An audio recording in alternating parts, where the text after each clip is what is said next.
What's going on, everybody? We back with another one, and as you can probably tell by the thumbnail, we're going to be doing the leveling kit on the old Ram, because you know we got to get it level, man. I mean, look at the Tahoe. It's looking nice over there. We got to get this thing looking nice. If y'all haven't checked it out, we did get a new exhaust put on this thing. We got True Duals, run back to the factory tips.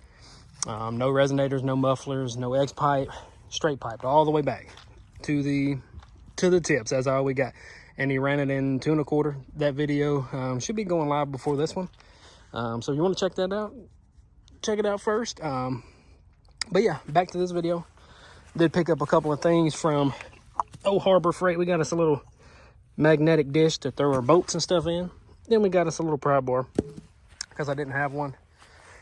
So first things first, let me walk over here and get my tape measure real quick so we can see. So we can see exactly where she at. Oh, here she is. Hey, look at my van. It's a mess. It's a mess. That way we can get a good idea on exactly how tall this thing's gonna be. I know I was reading somewhere that you can get a good measurement if you go from, they get me a tripod, man. If you go from the center of the wheel to, so we're what, 21 3/4 from the center of the wheel to the top of the wheel well. And then from the ground, we're gonna be about 36 5/8. Okay, so remember that, people. Remember that. 22 3/4 and then 32 5/8. But yeah, let me show you guys what we picked up. This is a little cheap kit from old the one and only, yours truly, Amazon. It's this kit here. I think I paid, I want to say $75 for it. And the only reason why I went with this one is because it was going to be delivered quicker than all the other ones. Still a solid kit. I did look it up. It's a solid kit. Billet parts and all that good stuff. So you got your leveling for the front, then you got your spacers for the rear, which we're not going to use the rear just because it's already got rake. And I want to level it. So that's what we got there. So we need to get this thing jacked up and some jack stands under it. Because I really want to put those wheels on this thing. What you think? Yay or nay? I think it's going to look really good. Because as you can tell by the front of this thing, let me give y'all a facial real quick of the old Ram. We do have a lot of chrome, which, you know, typically I'm not a big fan of. But the chrome really looks good on this truck. Same way with the Sierra. Like, it looked real good on the Sierra, too. I don't know. It's just some trucks look better than others with chrome. But yeah, I think the chrome wheels would go really well with the chrome on the front. Just saying it. I'm not 100% sure if it's true or not, but that's just my opinion. So once we get the leveling kit on here, we're going to pop one of those bad boys off. I'm going to stick it on here. Because as you know, the lug pattern is the same. So that's a plus. But let me quit talking before we run out of daylight. It is about 12:30 right now, almost 1. So let me get this thing jacked up and we'll get everything marked. I do mark all my camber and caster bolts, which I don't know if this one has. I've never worked on a Ram, so I couldn't tell you how they're set up. But just from watching the videos I've seen, you don't have to loosen the lower controller on bolts. You just pry it down. So we might have to get an alignment. I don't know. If it looks wonky, we will. But yeah, let me quit talking, get this thing jacked up. And once I get everything taken apart on the truck, I'll give you guys a breakdown on what you're going to need and what you're not going to need. Because I know some people, oh, you got to have a pickle fork. Oh, you got to have this. Oh, you got to have that. Man, is that a freaking scratch? Same way with the Tundra. I always found a scratch on them things. Brand new truck. But yeah, I'm going to pause the video here. And once I get everything jacked up and taken off, I'll pick the video back up then. Alrighty, fellas. Whew, that sucked. No, I wasn't too bad. So let's see. Yes, I do have jack stands on the grass. I do. I apologize to some of the people out there. They say, you're going to keep yourself working under jack stands on the grass. But I've been doing it for this long. I'm still good. So, yeah, we sent it. But yeah, we got the strut out. Hardest part about doing this is if you don't have a pickle fork for the upper control arm joint here, that sucks. But what I did is I got me a little heat to it. I put that on there, and I gave it a couple taps with the old E-swing, and she popped loose. And sometimes, I know I could do it on the Chevy. You could leave this thing threaded almost all the way up, just enough to break it free. You can put your socket on there and then tap it with the hammer. I've had that work before, but you got to be real careful doing that, just because you don't want to strip your threads. But yeah, we got it out of there. So basically all you got to do, your tie rod, you got to take that loose. Sway bar end link, you got to take that loose. You got to take your brake caliper off, brake pads. Well, you didn't have to take the pads off, but I did anyways because they were in the way. And then you would have to remove this sensor right here. I'm thinking this is for your brake pad life. You have to remove this as well, because if you don't, it's gonna put a lot of tension on it. But that's literally it. Then you have your one bolt down here for your strut. Then you have 3 bolts up here, 16 mil up here, 22 for your upper control arm.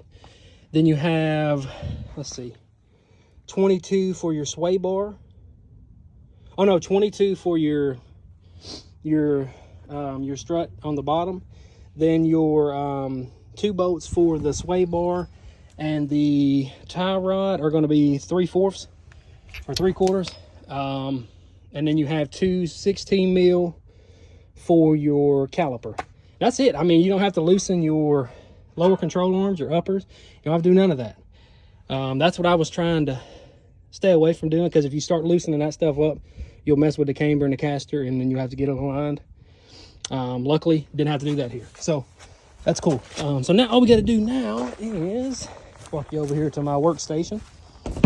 All we got to do now is put our supply hardware into this right here. So you'll screw, let's see, what do we do? Okay. Yeah, so what you'll do is you'll take the supplied fasteners, you'll screw those into these small holes here, and then you'll use these studs to mount it to the body of the truck. Then these here, they will set just like that there. And then you'll use your nuts you took off the truck to secure this to the strut itself. And then you just repeat the process, put it back together. And that's all it is to it, man. I thought it was going to be a lot harder than this because I've never worked on a Dodge, but everything keeps going this smooth. Fingers crossed. We'll be all right. We'll be done in another hour and a half. But yeah, let me get this one together, put it on, and let me get started on the driver's side, and then we'll have this thing done and wrapped up. But stay tuned. Alrighty, fellas, we got her done. Let me tell you, this driver's side was giving me a headache, man. Let me tell you, trying to get that lower strut in.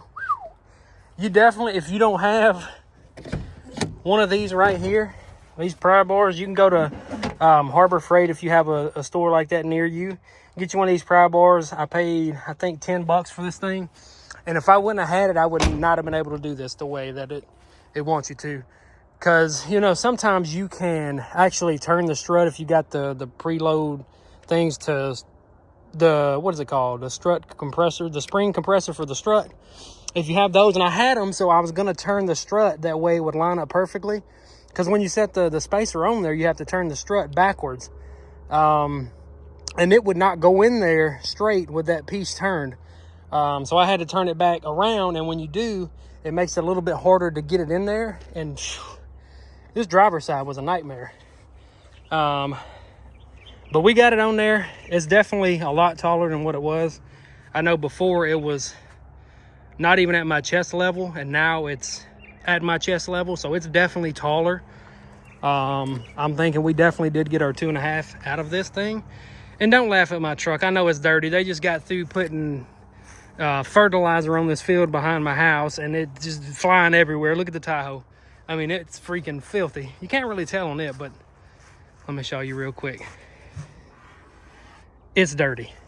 And it wasn't a minute ago until these idiots started putting that Roundup down, which I know they got to do it. But moment of truth. I got a cheap raggedy tape measure because I lost my Milwaukee one. So this is one I found under a house when I was doing some work for a customer. So now we're setting from ground level up. We're almost at 40 inches. What? And before we was at 37 and some change. I'm sure once it settles, it'll lower a little bit more. But let me show you, we are not on jack stands anymore. It is sitting on the ground. I think it doesn't need an alignment. It looks straight to me. But yeah, what do you think, guys? You think these bad boys are gonna fit on there? Only one way to find out. I'm gonna take it down the road and make sure everything's good, but I think we're gonna be fine. So what I'm gonna do is I'm gonna leave a link in a description for the leveling kit that I put on here, and also for that that pry bar, because like I said, if you didn't have it, you probably wouldn't be able to do it, because you're gonna need something to get some leverage with. And actually, don't let me set that right there, because I'll end up forgetting it Monday when I go back to work. You're definitely gonna need that. I don't recommend getting the coil spacer, compressor, whatever you call them things, because you can't do it even if you compress the spring on the strut. It's not going to line up properly, so there's no need even getting those. So, what am I hitting? Oh, I promise I know how to shut this door. But yeah, she's looking good, man. She is looking good. And look at that brand new jack, man. That thing's a lifesaver too. Now I got a good jack. You're definitely gonna need 2 jacks if you're doing this by yourself. That one I used to stay under the truck when I had it on the stands, just in case, because you never know. And then I had my small one. Where's it at? I had my small one right here to put under the knuckle to lift it back up once I got everything put back together to get the upper control arm joint back in the knuckle. But that's all you'll need that jack for. Everything else is pretty straightforward. But yeah, let me give you guys a cold start too, because this thing is cold.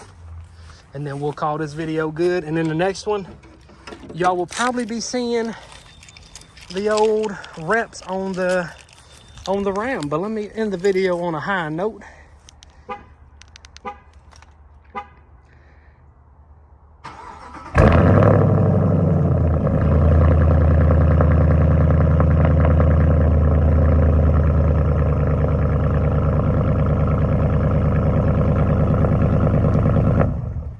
But there she is. That's a cold start. Not super cold, but y'all know what I mean. But that's going to do it for this one. Like I said, I'm going to leave a link to everything that I used in the video in the description. That way, if somebody wants to pick something up or get the leveling kit or do the job themselves, you can. Like I said, I'm going to ride the leveling kit like this without an alignment.